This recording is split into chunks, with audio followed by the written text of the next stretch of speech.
যেমন পুরুষদের পুরুষত্ব সেটা যাবে কনফার্ম, নারীদের নারীত্ব সেটা যাবে কনফার্ম।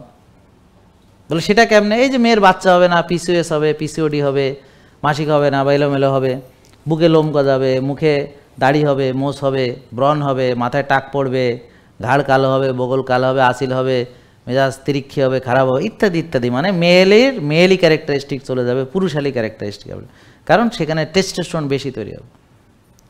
আর পুরুষ তার ওই স্বাস্থ্য তো নাদোষ নুদোষ, আর চেস্ট বিকাম ব্রেস্ট, বাকিটা বুঝে নেন।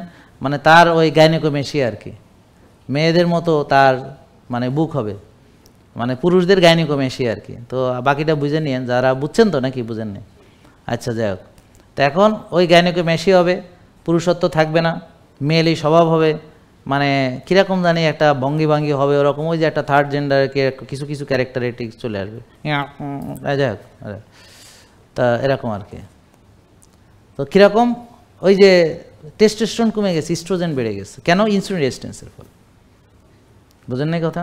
ছেলেদের মানে ছেলেরা মেয়েদের মতো হয়ে যাবে, মানে আর মেয়েরা ছেলেদের মতো হয়ে যাবে, মানে শরীফ হয়ে যাবে শরীফা, আর শরীফা হয়ে যাবে শরীফ, এরকম।